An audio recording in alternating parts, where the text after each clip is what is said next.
a mini class on iridology, and I appreciate that you are with me today and that you've committed to spend the next 45 minutes with me, whether you're with me live on the webinar, on Facebook or on Instagram. Hello and welcome.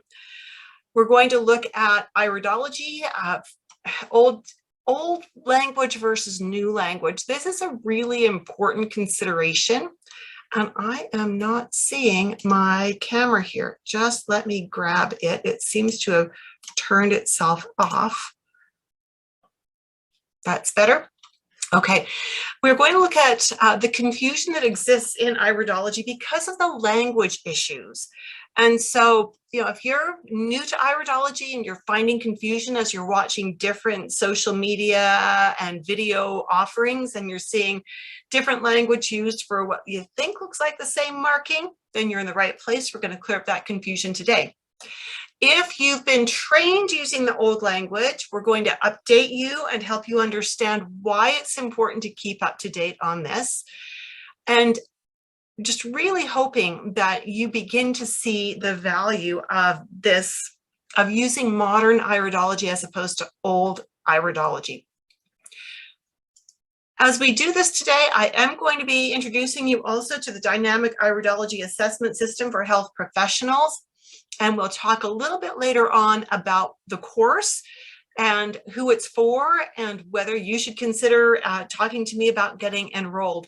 And while I want you to know up front that the course itself is only open, the dynamic iridology assessment system course is only open to people who have an anatomy and physiology course under their belt. Okay, because it is geared for health professionals, and all health professionals should have A&P already done. And so I just want to give you a teaser here. This is what one of my recent grads said. This is Adam from the UK. He's a master herbalist, and he came to me already trained in iridology. When I asked him about his experience in the course, he said, having had comprehensive iridology training in the past, I can attest that the dynamic iridology course is well-rounded and covers all the necessary basics embellished with the teacher's own experience and discoveries. The course is taught from up-to-date information, and it is clearly apparent how much work she puts into staying in the forefront of iridology research. The hidden gem in this iridology course is the ongoing support that Judith kindly offers, and which I find to be an invaluable gift and resource. So we will touch on that a little bit more later as well. And just again, teaser, the next course is starting on Thursday, August 11th. So that gives you a little bit of time to get organized should you decide you want to enroll. And just again, I only accept 10 students per course, and sometimes they fill up quite early. So it's always a good idea to plan ahead. But now, if you're ready to look at some eyes and to learn some modern iridology, and I want to see that. I want to see a thumbs up. I want to see a wave. I want to see something that tells me you are ready to learn modern iridology language. I'm also going to encourage you to post your questions and comments on whatever platform you've got. There's some hearts. Thank you for that on Instagram. I'm going to encourage you to post your comments and questions. I'm keeping my eye both on the Facebook group, and if you're in the Facebook group, please say hello. Let me know that you're there. On the webinar, hello, my webinar attendees, and on Instagram. So I will do my very best to make sure we answer your questions as you have them. And the only stupid question is the one you don't ask. Okay, I really, truly believe that. And if it fits what we're talking about, I will make every effort to answer it for you. Let's dive in. All right, so I would like to know if you have training in Jensenian or from Robert Morse. If you've got that, give me Jensen or Morse in the comments, okay? Because that will tell me where you're at with your languaging typically. Was the style of iridology you've learned already Jensenian, or was it Morse, or was it constitutional? All right, because the old word for the marking we're going to look at next, or first, is lesion. The modern word is lacuna. Now, when we look at some of these old words, they are very diagnostic in nature, whereas the new words are descriptive in nature. Okay, and we, as iridologists, we are not allowed to diagnose, we are not allowed to prescribe. We must must use iridology as an assessment tool, and that's very different from diagnosis. So when we look at the definition of the word lesion, this is a region or organ or tissue which has suffered damage through injury or disease, such as a wound, ulcer, abscess, or tumor. When we see this kind of a marking, this is what people who are using old iridology language would call a lesion.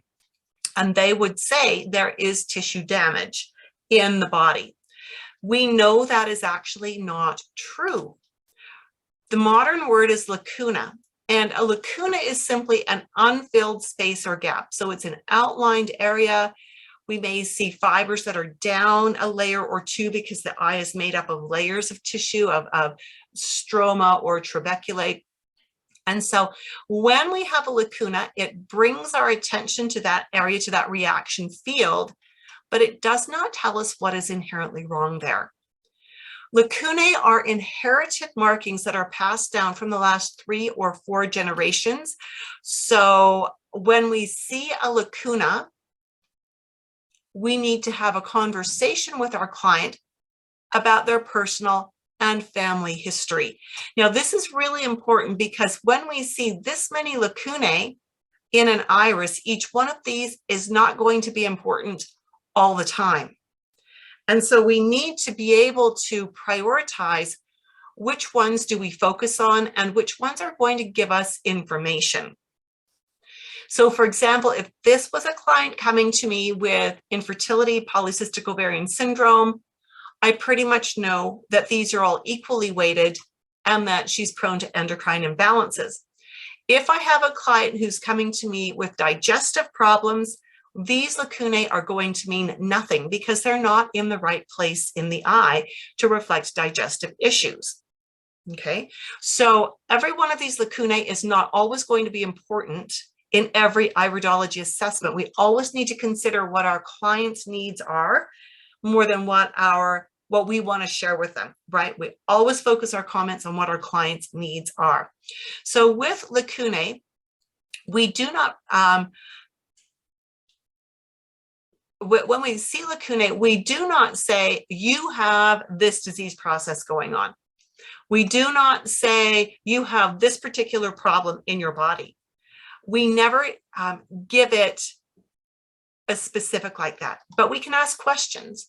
So if this person, for instance, was coming in with blood pressure issues or kidney stone issues or fluid retention issues, well, golly, we've got a large lacuna sitting in the kidney reaction field. So I know that I then need to use this marking to ask questions about personal and family history beyond what the client has already shared with me.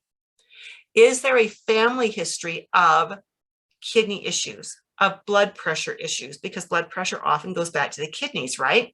This is why it's so important to understand your anatomy and physiology, to understand how different disease processes are integrated with different organ tissues. And so when we see this, we then know if this person has high blood pressure, that yes, that kidneys are going to be something we need to pay attention to. We're going to need to do dietary support, maybe some supplement support, and this is going to be forever because this is a genetically inherited weakness that has manifest as a symptom. Does that make sense? If that makes sense, give me a makes sense in the comments box. And you will find the more you comment, the more you play with me, the more I'm going to give you.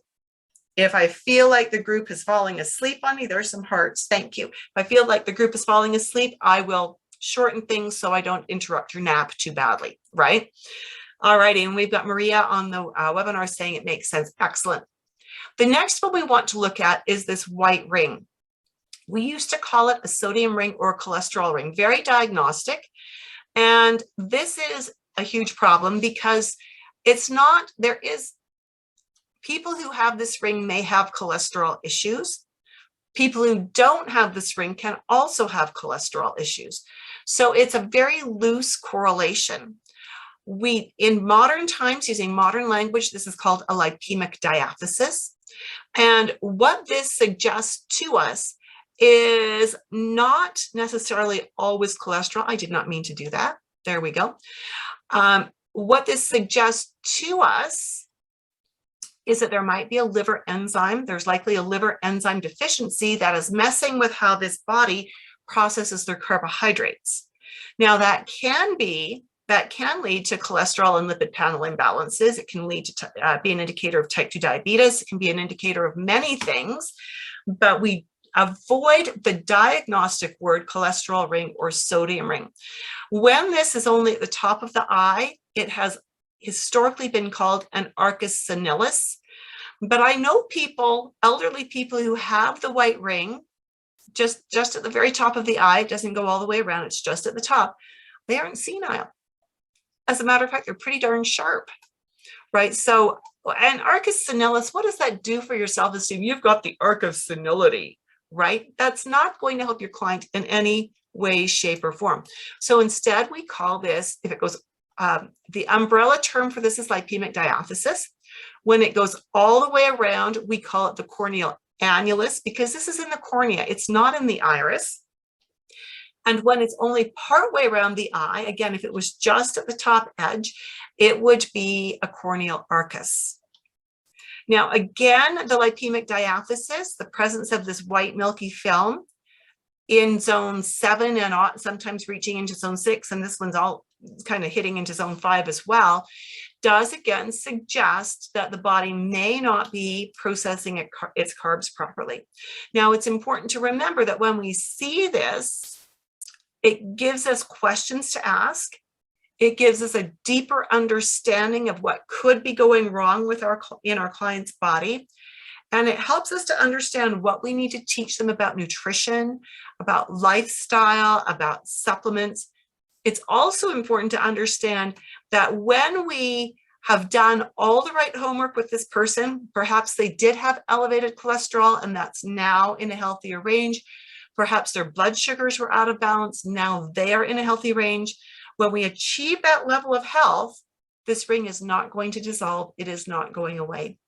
The cornea is very selfish. When it has absorbed these fats, it's going to hold on to them. It has no way to flush them out. Is that all good? If that is good, give me fats in the comments. Fats.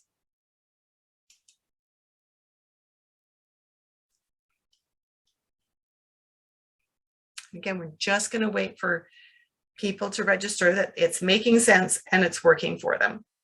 Fats in the comments. Excellent. Thank you so much. All right.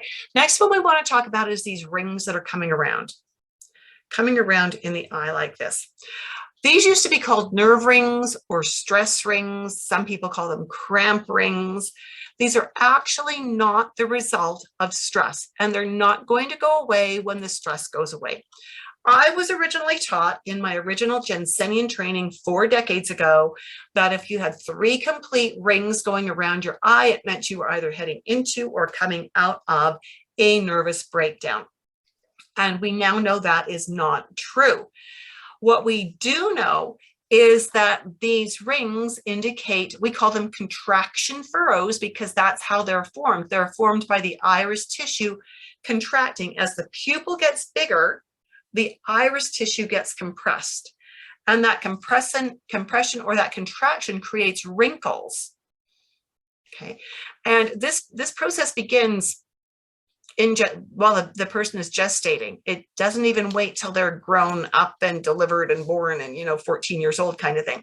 This is from birth. So this suggests that this person functions in their sympathetic nervous system, which means they're always ready for the next crisis. And these are always more apparent when the pupil is bigger. So when that pupil has dilated and the iris tissue has compressed, that's going to create deeper folds in the iris tissue. Does that make sense? If that makes sense, give me folds, F-O-L-D-S, folds in the comment box so that I know that that made sense to you. That as the pupil gets bigger, which happens when we are in a sympathetic response, the iris tissue gets squished into a smaller area, and that creates deeper folds in the surface of the eye. Excellent. Thank you so much. I appreciate people weighing in on this. And if you haven't weighed in yet, you are certainly welcome to still. So when we see these, it's not that this person is heading into a nervous breakdown or that they're a wreck emotionally. It's an indication that their body burns through B vitamins, vitamin C, and calcium and magnesium really quickly.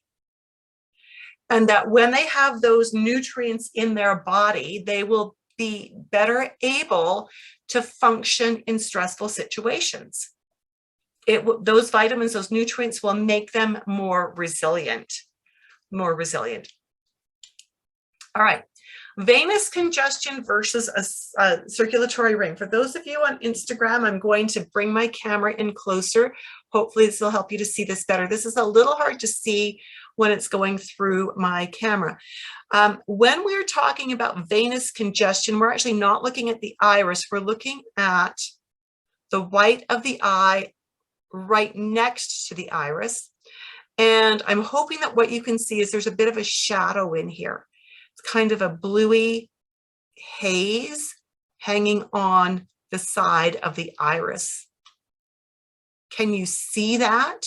If you can see that haze, give me haze in the comments, H-A-Z-E or H-A-Z-E, depending on where you live. Can you see that haze? This doesn't suggest that the circulation in the veins is not great necessarily. I actually see a really strong correlation with this to blood sugar disorders and to tired adrenal glands.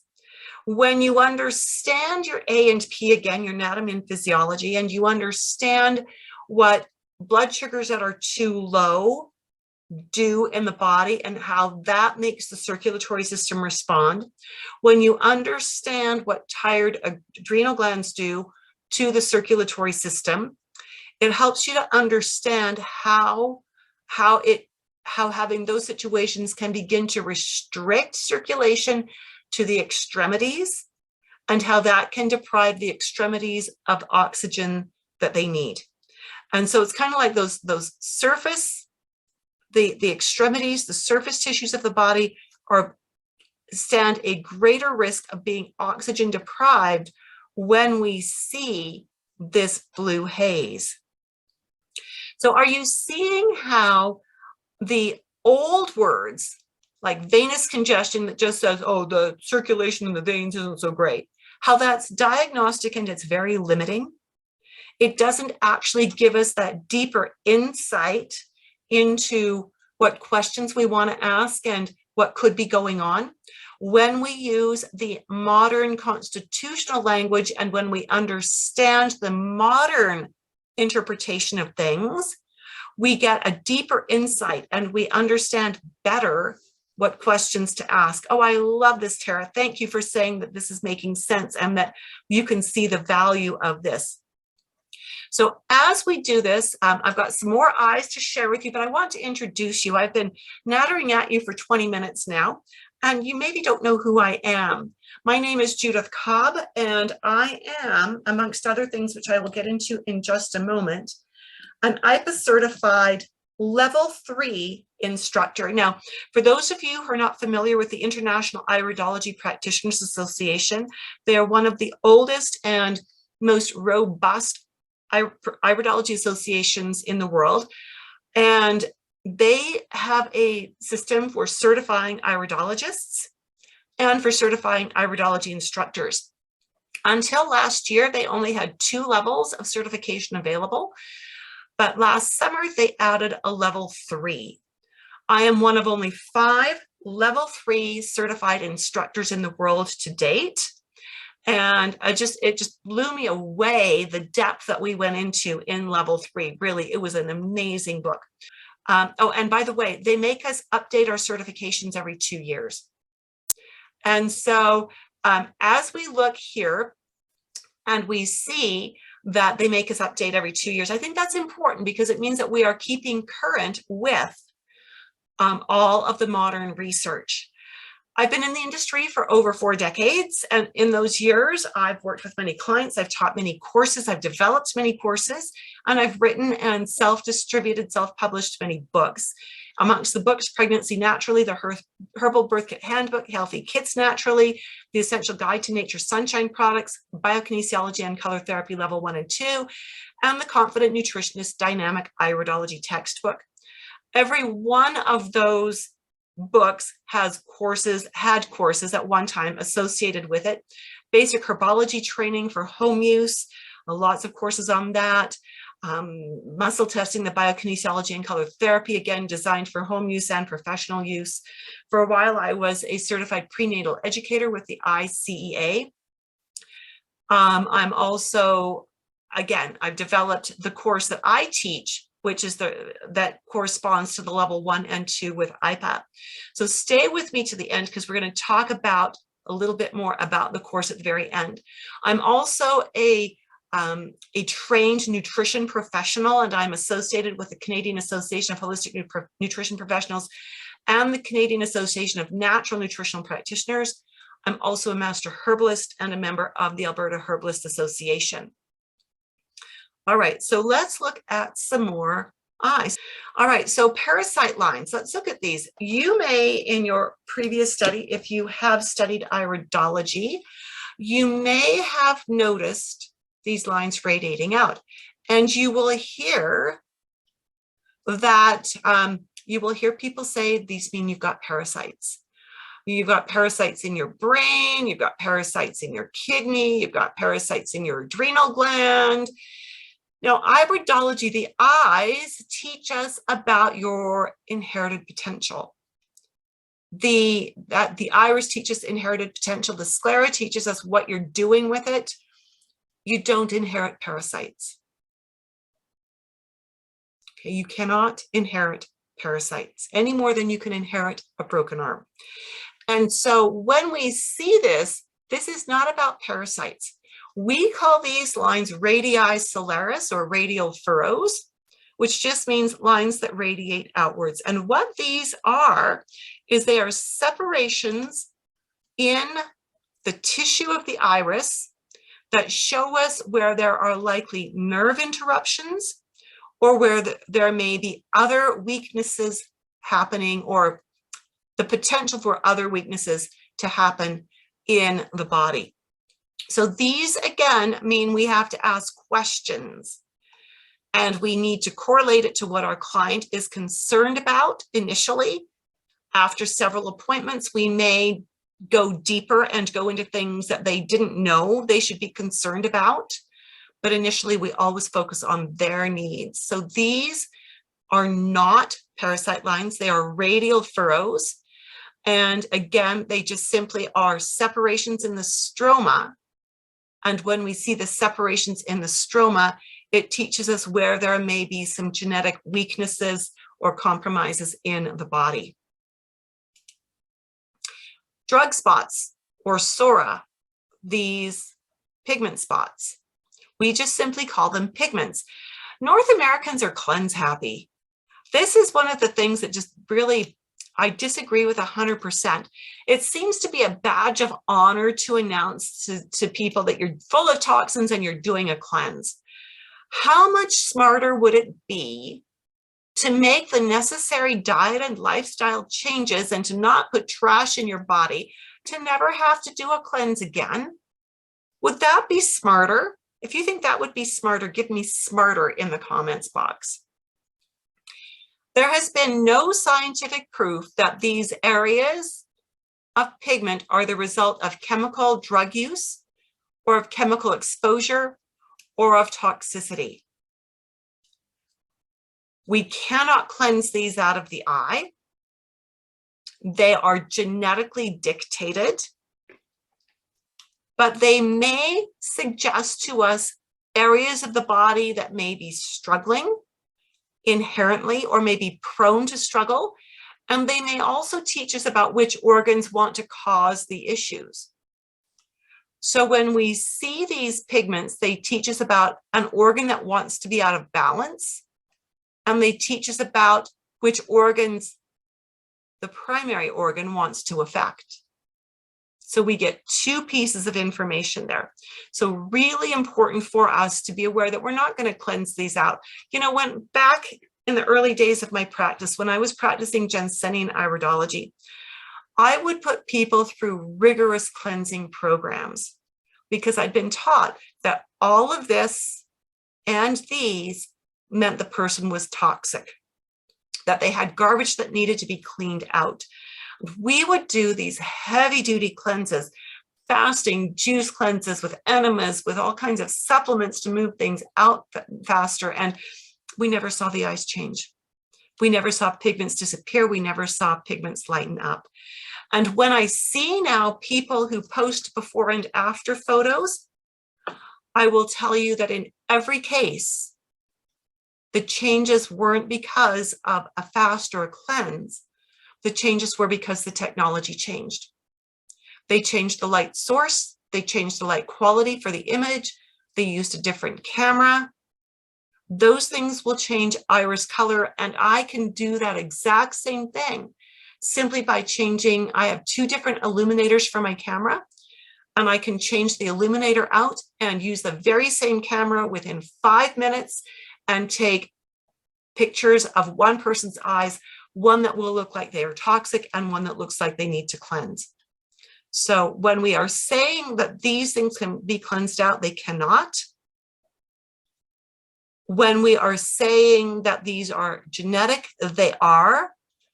And you need to know how to assess the technical side of photography to know whether you can trust those photos or not. Absorption ring or interpupillary border. So when we are looking at an iris, we can also look at this very inside edge. And as we look at this very inside edge, this is what used to be called an absorption ring. We now simply call it the interpupillary border, which is the proper ophthalmological term.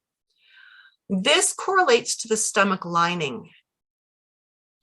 And when we see that it is gray, it didn't become gray. It has always been gray for this person.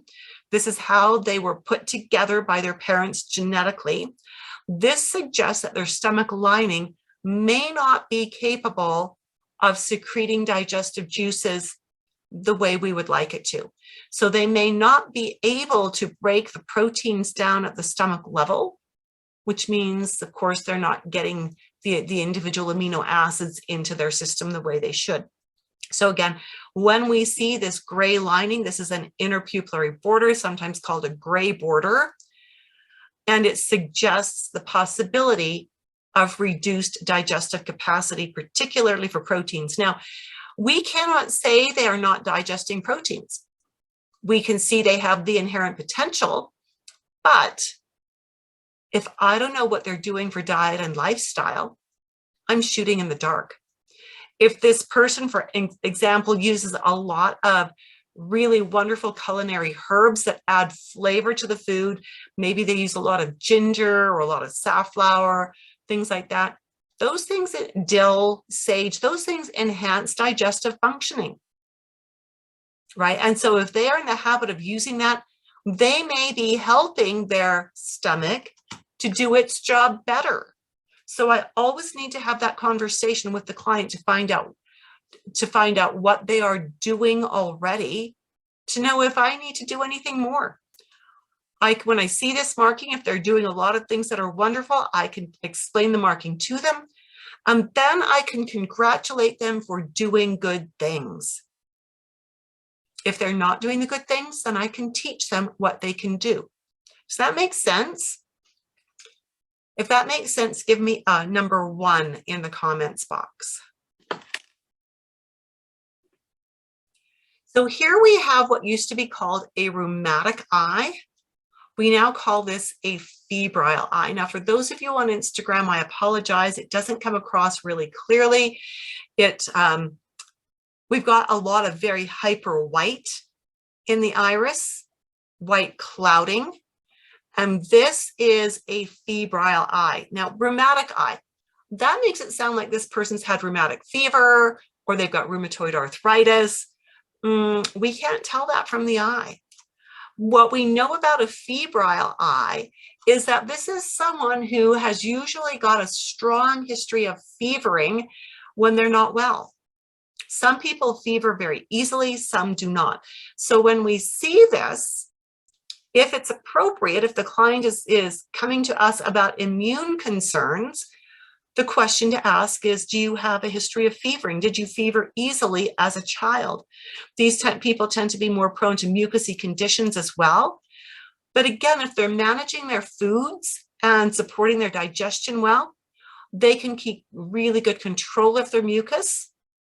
And if they're doing diet and lifestyle appropriately, they may be able to regulate fevers. Now, fevers are not a bad thing. Fevers are not a bad thing. Fevers are an indication that the immune system is actually working, right? And again, if you've got your anatomy and physiology under your belt, you'll understand that.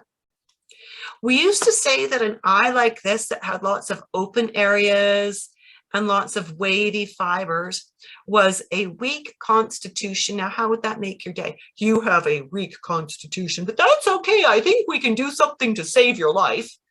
Yeah, not quite, right? We now know that this is not a weak constitution. This is what we call the connective tissue subtype. What it means is that these people may have challenges repairing tissues. And so, what do we do with this? If they're in contact sports, we suggest that they tape their joints well, right, before they go play. If they, these people will look older and wrinklier at a younger age. So what do we do about that? We enhance their nutritional status, right? We enhance their nitric oxide. We enhance the way their body uses collagen. We do all kinds of things to help their bodies actually do better with repairing tissues.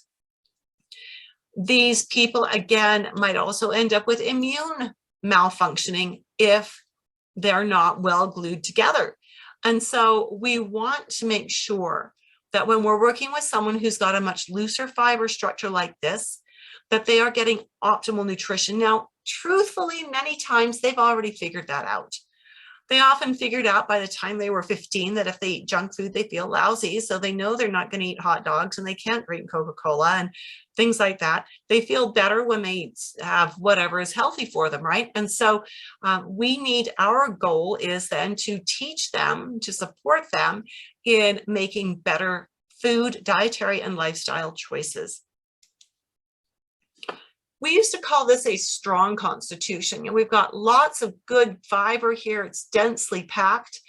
But the challenge is, while this does mean their body has the potential to respond well to nutrition, to positive things, it also means they often, as a younger person, discovered they could get away with things. They could go and party hard and recover quickly and be ready for school Monday morning if they were a teenager, right? They could do a lot of things that were detrimental. And as an adult, they continued to do that until their body gave up and said, forget this. If you're not willing to work with me and protect me and take care of me, I'm not willing to be nice to you. So you get to have all these health problems, right?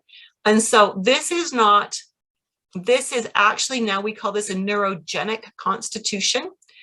And again, what it means is that these people actually crave peace. They like things to be just so. They like to be in control of the situation, of every situation. And when they don't have control, when things are a little bit wobbly in their life, they're not happy. They feel the stress of it. How are you doing? Any questions so far? The next one we want to talk about is bowel crypts. Bowel crypts. So here we've got these little dark areas tucked just inside the collarette. These used to be called bowel pockets. We used to say this meant you absolutely had diverticuli. Now we call them bowel, or we call them crypts. Tiny, dark. That's really the definition. They're tiny and dark. They suggest a weakness in the tissue with a reduced energy in that area that may make it more difficult for the body to offload toxins and to utilize nutrients. So we don't say you've got diverticuli. You'd have to have the client do a colonoscopy to verify that, or some kind of a barium x-ray or something like that. But we do know that this suggests inherent weaknesses in the bowel wall. And that means we need to ask questions. We need to ask about bowel movements. We need to ask if they've had a colonoscopy or a barium x-ray. We need to get information before we know exactly what we want to recommend for them.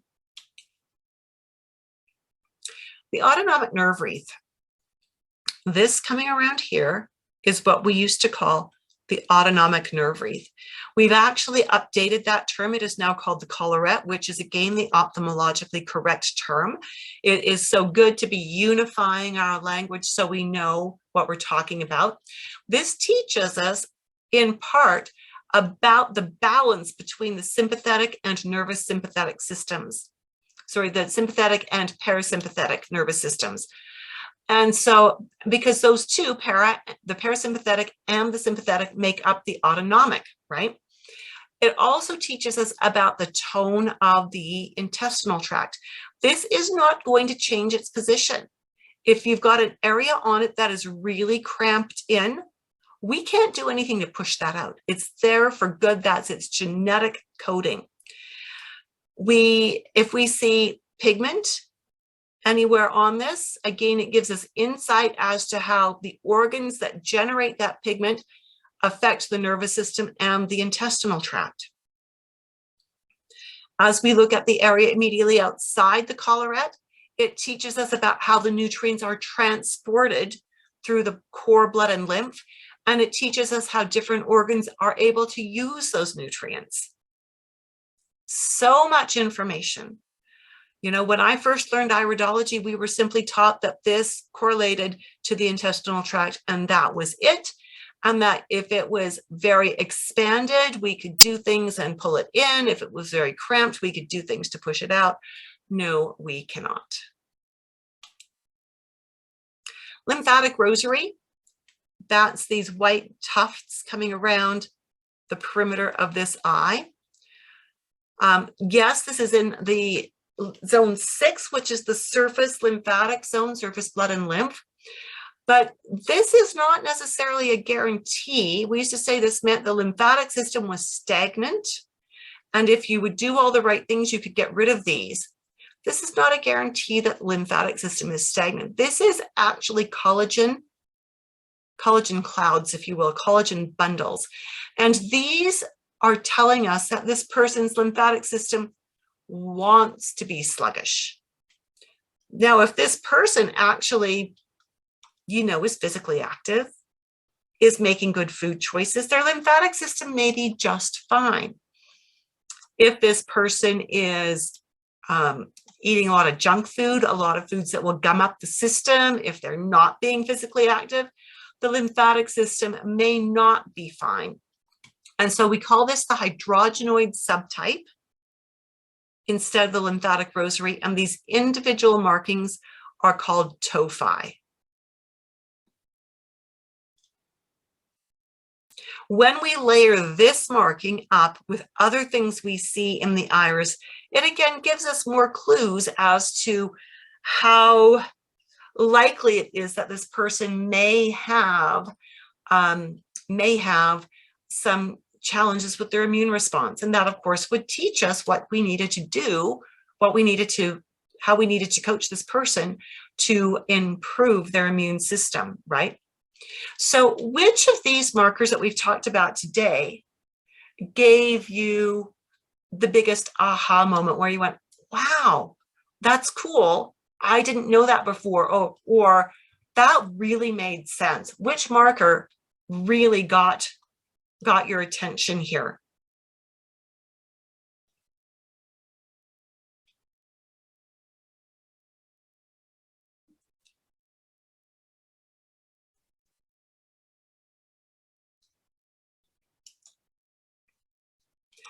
With that, I'd like to take a moment to introduce you to the Dynamic Iridology Assessment System course while you're telling me which marker, what made you go, wow.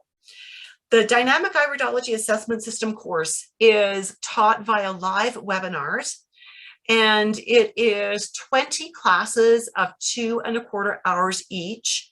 Very, very interactive. It contains the full IPA Level 1 and Level 2 core curriculum. So it contains all of the curriculum you need to prepare you for certification with IPA, should you so choose. We record every class so that if you have to miss a class or if you want to review, you can go back and catch the recording. It includes a 225-page full-color downloadable textbook that is available only to my students. I love what Liz Rebester on Instagram says, most definitely all of them, and Tara says all of them as well. That's fabulous that all of those were just mind blown. And Maria is saying parasite lines, fabulous, excellent. The course also includes 45 pages of cheat sheets. Every month we have extra mentoring for students and graduates. This is open to everybody who's is enrolled and has been enrolled in my Dynamic Iridology course. And it is 2 one-hour sessions of mentoring where students can come to ask questions about anything that correlates to the course, whether it's iridology or they need help with a case they're working on, or if they're a student and there's something that they need extra clarification with. Maybe they need help with understanding marketing or how to work with particular kinds of clients. The extra mentoring is there for my students and my graduates.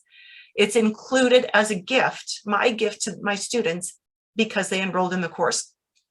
We have a private social media group for students and alumni. I know many of you are in my public group, the Dynamic Iridology Assessment for Health Professionals. I have a private group on another platform for my students and grads. I include certification exam mentoring for my students who want to certify with IPA. The IPA certification process is rigorous, and once you have finished the 20 classes, there is a process of specific mentoring that needs to happen in order for you to be approved to even sit for the IPA exam. We integrate herbal and nutritional information into the course. We don't teach nutrition and herbology, but if you've got a background in either of those, we integrate it to show you how to use it with iridology. And again, we've got a supportive community of iridology students and course graduates. Here's what another one of my course grads, Karen Choate, said. She is a CNHP, and she sent this to me actually 4 years ago. I just returned from a regenerative detoxification course where iridology is implemented. I spread the word about what a wonderful teacher you are. Most people I talked with did not have anywhere near the same experience with their iridology education. They had no support, unanswered questions, and a lot of confusion. Mostly they finished their classes not knowing how to implement what they had learned. I feel so absolutely blessed to have been taught by you. I feel totally supported, even still, as I've graduated almost 4 years ago now. I don't think there is anyone out there practicing, educating, and teaching iridology like you. Thank you from the bottom of my heart. I'm eternally grateful for your never-ending patience and support. And so this is so, so important to me that when I have a student, after the course is finished, they are not cut loose. I want my students to be very confident. This course isn't just about teaching iridology, it's about teaching you how to use it confidently in your health coaching business. So if that is something that sounds interesting to you, and if you've got an anatomy and physiology course under your belt already, I invite you to reach out to me and book a Zoom call. This will be a Zoom call at tinyurl.com/insight-call. Let's talk about the course. Let's talk about you. Let's find out if this course is really the best fit for you. I will tell you up front, my tuition is higher than most, but it's higher than most because I give you more support and the support goes on for as long as I'm planning on teaching. I'm not planning on quitting in the next 10 years.